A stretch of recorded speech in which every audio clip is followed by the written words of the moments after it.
Então, olha só, vamos recordar o que aprendemos sobre os números decimais? Então, vamos ler juntos aqui para relembrar. Os números decimais são formados por uma parte inteira e uma parte decimal. Então, a parte inteira, ela fica antes da vírgula, né? Observem aqui que o 1 é a parte inteira, tá bom? E a parte decimal, ela fica depois da vírgula, tá bom?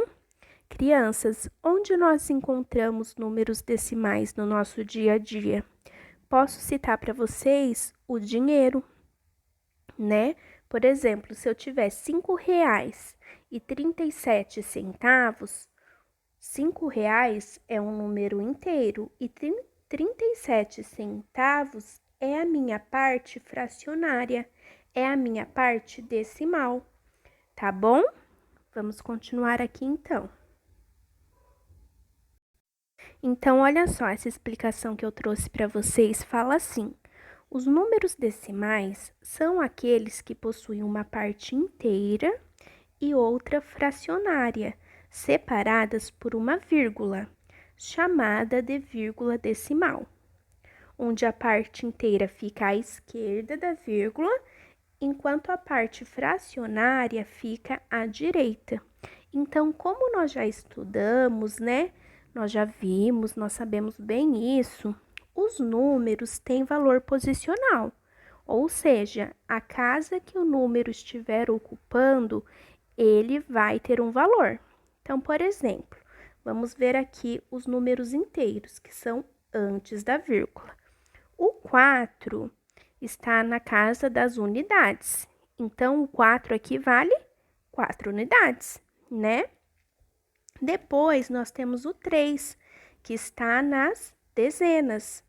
Ou seja, aqui nós temos 30 unidades, né? Porque o 3 aqui nas dezenas, ele não vale 3, ele vale 30, né? O 2 nas centenas, quanto que ele vale? Ó, centenas, ou seja, 2 vezes 100, ou seja, 200, né? E agora aqui a casa da unidade de milhar, nós temos o 1. Uma unidade de milhar é 1000, né? Então, essa nomenclatura, esse valor posicional dos números inteiros, nós já conhecemos, né? Nós já vimos também no começo do ano, não sei se vocês recordam, né? Os números decimais, né? Mas vamos recordar aqui, olha só. Então, aqui, depois da vírgula, nós temos os números decimais. Então, o primeiro número depois da vírgula, ele é chamado de décimos, tá? O segundo número depois da vírgula, ele é chamado de centésimos. E o terceiro número depois da vírgula é chamado de milésimos. Então, olha só o que está escrito aqui, tá?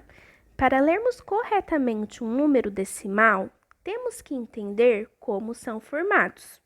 O sistema decimal é um sistema posicional, né? Como eu já expliquei para vocês, onde cada algarismo ocupa uma posição e recebe um nome específico. Olha lá, unidade, dezena, centena, unidade de milhar, né? Depois a parte decimal aqui, ó, décimos, centésimos, milésimos, tá bom? Lembrando que a vírgula é o ponto separador, tá bom? Ela que separa, né? A vírgula que separa a parte inteira da parte decimal, tá bom? Olha só, vamos ver aqui um exemplo, tá? Um exemplo de um número decimal é o número 2,35. Eu tô falando 2,35 para vocês entenderem melhor.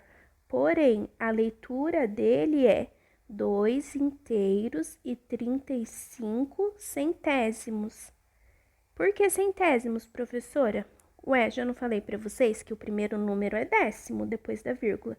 Se fosse só 2,3, ficaria 2 inteiros e 3 décimos. Mas como tem esse 35 e o 5 fica na casinha lá Dos centésimos, então, é 2,35 centésimos, né? Desculpa, 2 inteiros e 35 centésimos, tá bom?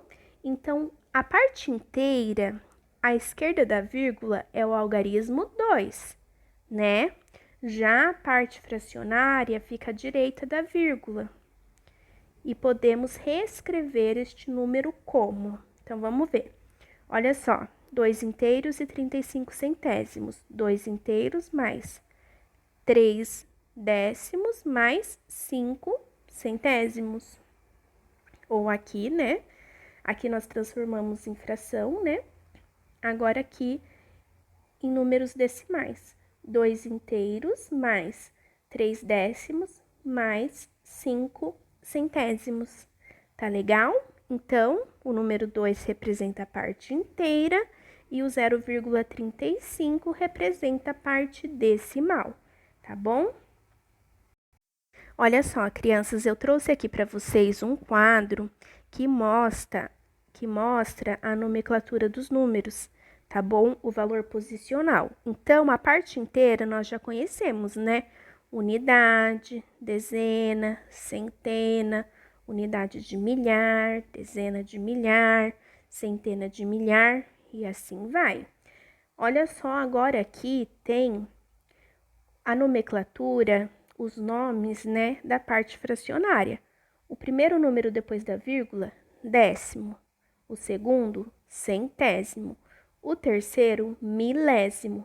Então, por enquanto, nós vamos estudar somente o décimo, centésimo e o milésimo, tá bom? Mas vejam que tem outros números também, né? Que tem outros nomes para os outros números, tá bom? Então, ele é infinito, vai embora, tá bom? Bom, crianças, então, depois de compreender isso, vocês tinham que fazer o quê? No EMAI, né, no finalzinho do EMAI, eu pedi para vocês recortarem o anexo 4, essas cartinhas, né? Então, vocês vão recortar elas e vão escrever por extenso esses números no caderno de matemática, um em cada linha, tá bom? Então, coloca direitinho a data, né, de hoje, escreve lá atividade de números decimais e escreve por extenso os números no caderno de matemática. Essas cartinhas não é para ser colada no caderno não, tá bom? Vocês vão guardar elas direitinho, porque daí depois num outro momento nós vamos fazer um jogo com essas cartas, tá bom? Bom, crianças, então eu tô ficando por aqui. Se ainda tiver dúvida, é só mandar mensagem para a professora. Um abraço para vocês.